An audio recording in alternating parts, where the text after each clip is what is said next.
In this video, we're going to talk about how to construct a major chord, a minor chord, and a seventh chord from your open chord shapes.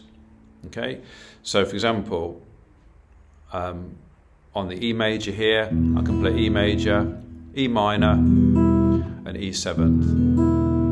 If I switch my fingers round and have the first finger free and move this shape up one fret and put my first finger down, the new root note has gone from E to F, so this new chord is F major. If I move this shape to the second fret, that's the note of F sharp, that's F sharp major. Okay, so if you know the notes along the sixth string, you can play any major chord moving up the guitar. Okay, now we played E major, E minor, and E7. So we can do the same thing to any of these bar chord shapes. And this is called the E-shaped bar chord because it comes from the E shape. So this would be an F major as the E-shaped bar chord. Okay.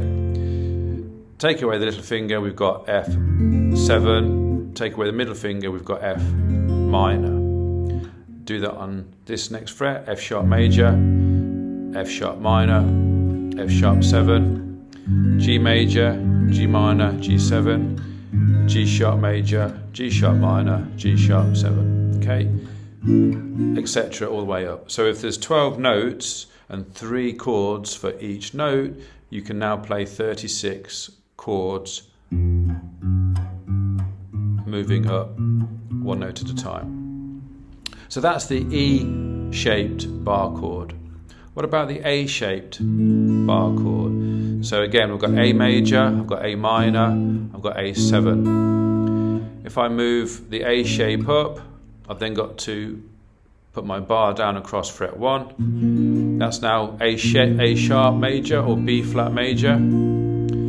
I can do a B flat minor, or I can do B flat 7. Move up one fret. What's important with these two shapes I've just shown you is knowing which string is the root note. So from the E shape, the root note is always the 6th string.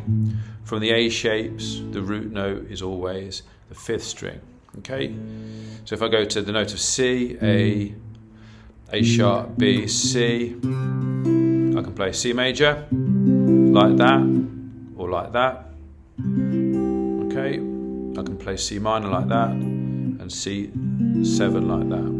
Okay, C sharp major, C sharp minor, C sharp 7. Okay, I can also do this concept on the D shapes. So there's D major, and now my root note is the 4th string here. Look, if I move this shape up to here, I've then got D sharp major. That'd be E major. And in the same way, there's D major, there's D minor, and there's D7. I can now do the same thing. Let's take E for example. There's the note of E, E major, E minor, and E7. Okay, so that means up here for example, here's the note of A. I can have an A major like this, or like this. I tend to bar across my 3rd finger here and then put the little finger in. Okay, if your fingers aren't bendy, then you'd have to do it with individual fingers. That's A major, A minor, and A7.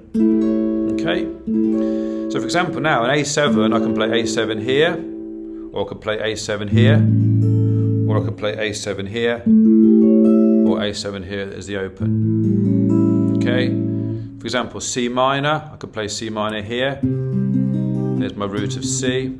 C minor here, here's my root of C. That would be the E-shaped.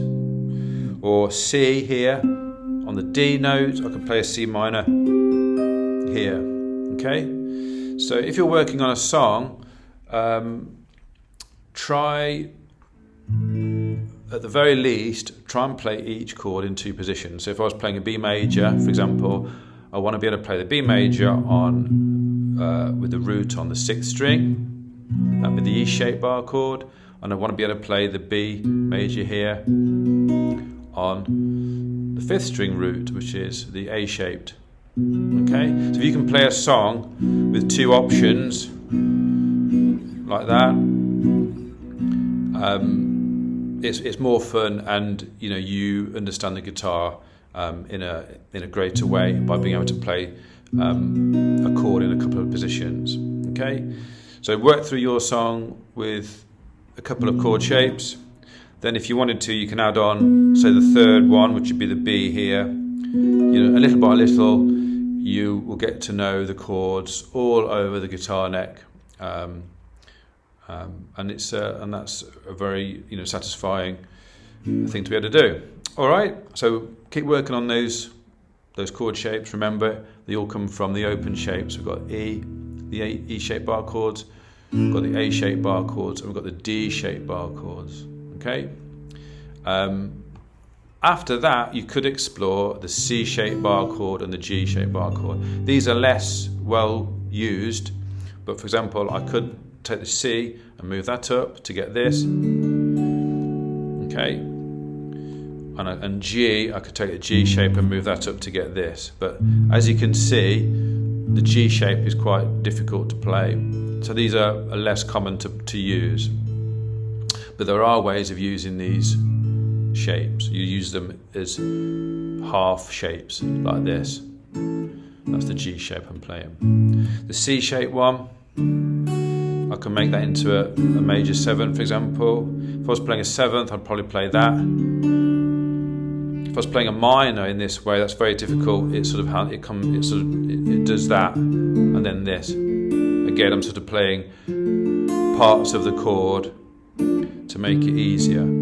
Okay, so that's just a very rough, quick guide to the C-shaped bar chords and the G-shaped bar chords. But focus firstly on the E shape, A shape, and D shape. Okay.